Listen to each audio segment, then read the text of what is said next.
itu kapan? Ketika batinnya ikut puasa. Kapan subuh kita berkualitas? Subuh kita, zuhur kita, asar, maghrib, isya kita itu berkualitas jika batin kita ikut dalam sholat. Maka pertanyaannya begini, tadi kita sudah sholat belum? Sudah. Itu yang sholat zahirnya saja, apa zahir dan batinnya? Kalau batinnya tidak ikut, ada tandanya kan?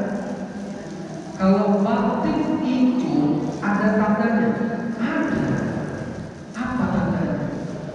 Kalau batin kita ikut dalam ibadah, maka ibadah kita itu menjadi tenang. Pelaksanaannya itu disebut dengan tumaninah.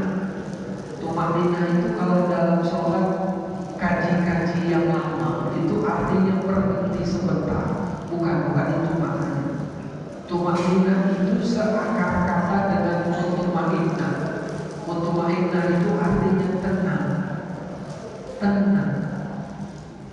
Kalau orang melakukan ibadah itu dengan tumaninah, dengan mutmainnah, nanti dia akan sampai pada kesucian diri. Kesucian diri itu dalam salah satu ayat Quran itu disebut dengan nafsul mutmainnah. Yang dipanggil, yang diajak, yang diseru untuk masuk ke dalam surganya Allah itu adalah jiwa yang mutmainnah. Ini jiwa yang mana ini? Ini jiwa yang bersih, ini jiwa yang suci, ini jiwa yang tenang. Maka menurut pemahaman dari ayat ini, kalau jiwa kita sampai pada mutmainnah, otomatis masuk surga. Tapi pertanyaannya, kapan jiwa itu sampai pada mutmainnah? Kalau ibadah yang kita lakukan berkualitas. Jika tidak berkualitas, tidak ada hasil.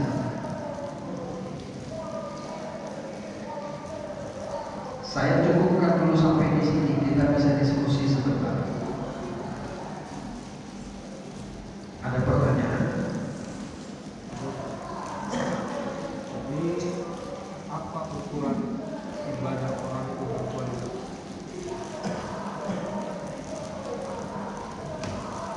Apa ukuran ibadah itu berkualitas?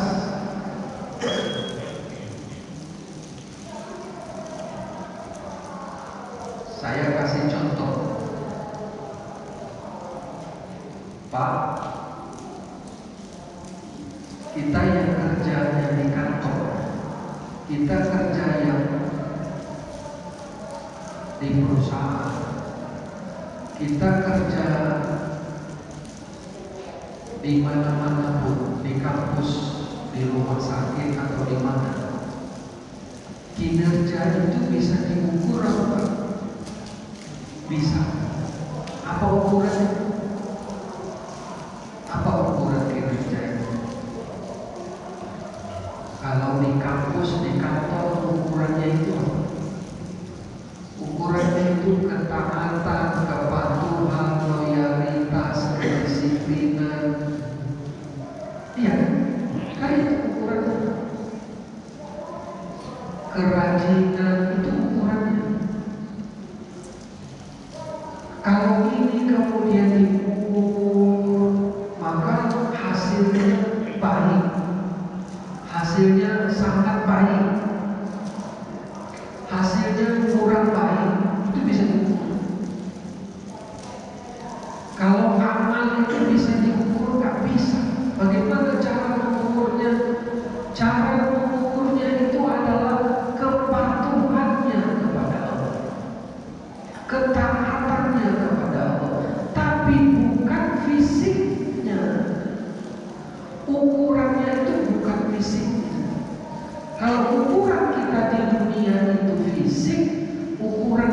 Allah itu bukan fisiknya. Jadi bukan karena kita banyak melakukan ibadah lalu kemudian kita menjadi orang yang punya kualitas ibadah. Bukan. Kita kan tahu bahwa kualitas itu berbeda dengan kuantitas. Ukuran kuantitas itu jumlah. Saya kasih contoh. Kalau kita makan, berbeda antara orang yang makan dengan kualitas. Kalau dibandingkan dengan makan yang kuantitas, biasanya kalau orang makan itu nasinya banyak, lauknya banyak, ikannya banyak,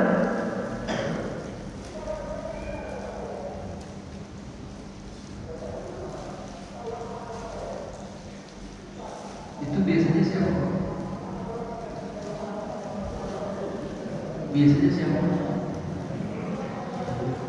Begini. Orang yang paham soal gizi itu kualitas. Kalau dia paham soal gizi, dia makannya banyak atau makannya sedikit?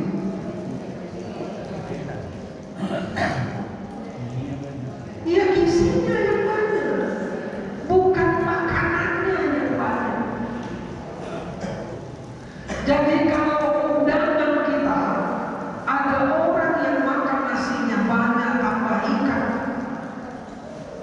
kita bisa nilai siapa dia.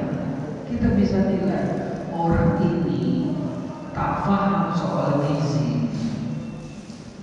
Kalau orang paham soal gizi, makanan dan minuman itu tidak perlu banyak, karena yang dipentingkan adalah gizi.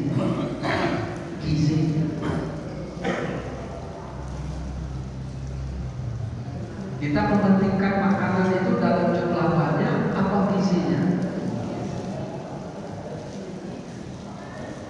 Saya tanya Bapak Ibu, jika kita disuruh, diminta, diajak makan ke mall yang ada chicken itu, fried chicken itu makanan berkualitas apa? Bergizi apa enggak?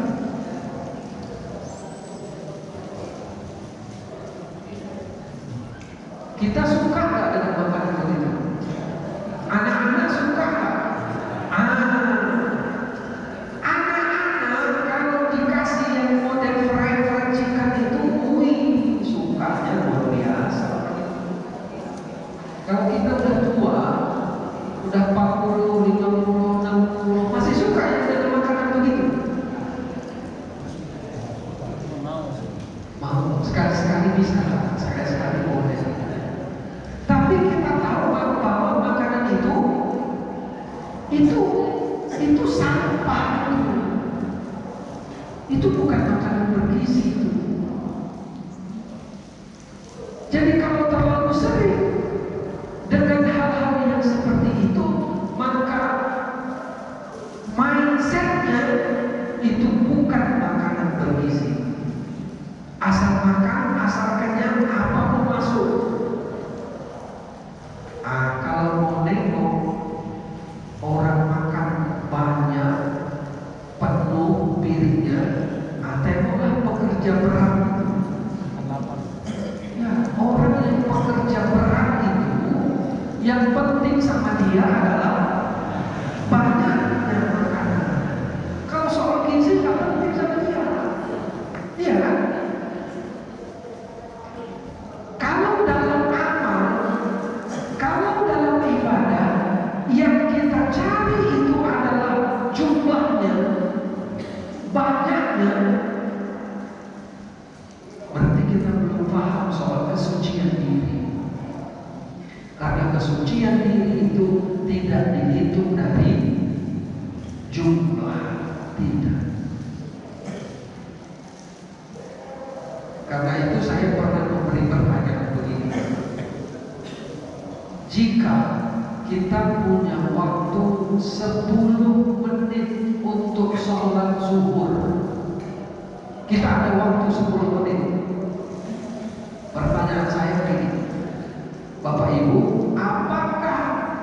pertama, apakah akan kita habiskan 10 menit ini untuk sholat sunat sebelum zuhur, sholat zuhur, dan sholat sunat ba'da zuhur? Itu satu. Atau kita lakukan sholat dengan 10 menit itu hanya sholat zuhur saja. Pilih yang mana? Pertama atau kedua? Pertama. Kenapa?